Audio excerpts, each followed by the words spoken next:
Hello, I'm Stan Atkinson. Today, as you can see, we're in the patio at the Firehouse in Old Sacramento, one of the finest restaurants in the western U.S. For decades now, dignitaries, elected officials, movie stars, business and community leaders, along with folks celebrating special occasions, have passed happily through those doors. Out front of the restaurant, though, there's a special sign, a sign that most people probably have never noticed. It is a plaque that gives another special significance to the Firehouse, for it was here in 1885, 125 years ago, that the Sacramento Salvation Army had its very beginnings. It was a momentous day for the Salvation Army and the greater Sacramento area. It was a celebration about and for the brave and selfless Salvation Army officers who had come here to make a difference in this community. The Salvation Army, as we know it now, has an unwavering dedication and commitment to society's most needy individuals and families.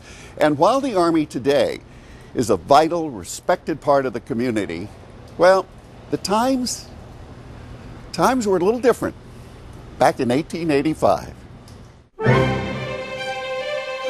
Not far removed from its gold rush past, Sacramento in 1885 was a pioneer city, a rough and tumble river town with a mostly male population.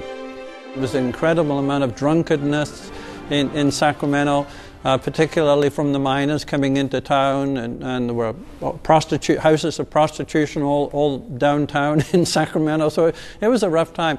As the city grew, responsible citizens saw the need for change.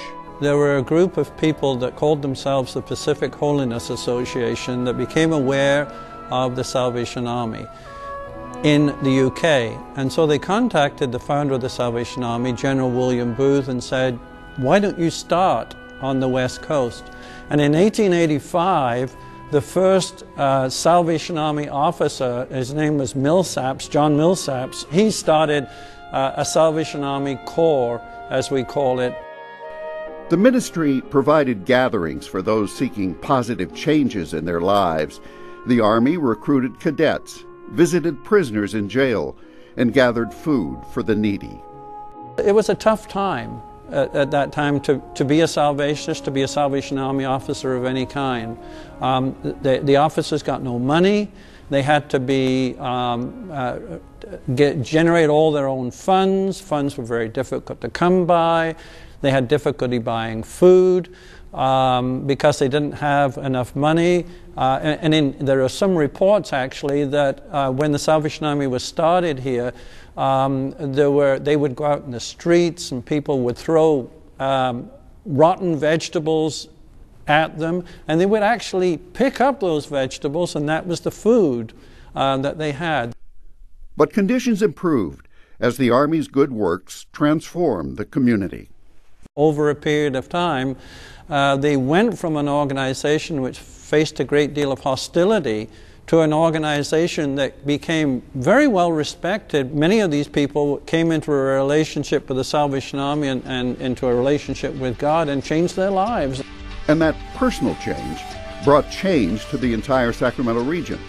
The community responded, and as the Salvation Army moved into the 20th century, their work touched more people's lives in church services, holiday assistance, recovery programs for drugs and alcohol, sheltering the homeless, providing food, and more to families in need.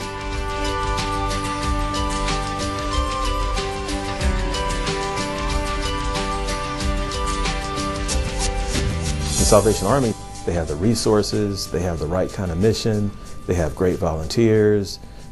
Everything just seems to come together under the Salvation Army banner. Over the decades and into the 21st century, the Army's mission has expanded to include senior services, daycare, after-school programs, sports, and youth activities. There's a youth basketball program. We have a tutoring program as well. We have youth basketball teams and helping these kids grow as individuals as well as basketball players. The constant idea throughout all these programs is showing people love, showing people that someone else cares about them. The way God is using me now is unbelievable. It is unbelievable. There's nothing but joy in my heart. For me to just do His will is the most important thing to me now. Victor Verdugo and his wife Regina found that somebody cared about them in Salvation Army programs that transformed their lives from drugs and crime to a focus on helping others. They really just became like a support system for us, an extended family, and have continued to do that. But it was just a new experience for us to have people that were positive, people that were encouraging, people that were there for you regardless, and just there to pray, to love, to support, whatever it was that we needed.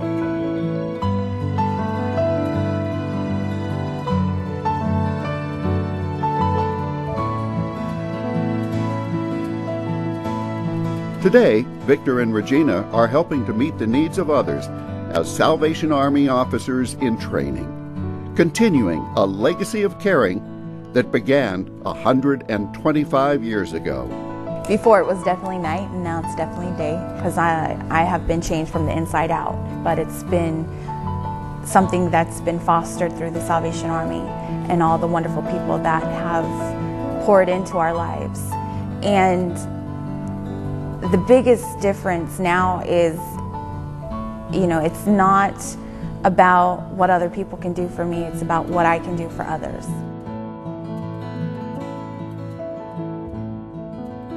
Thinking back over my days in television news and all of the emergency situations, disaster situations, earthquakes, fires, floods that I covered, I have a striking memory that stays with me. And that is, among all the agencies that would attend to such terrible things, the Salvation Army was always among the first to get there. And what always impressed me about the Army was that they were just about always the last to leave. They didn't go until all the needs had been met. And so, thank you so much for all that you do. And here is to the next 125 years of the Salvation Army. God bless you this day.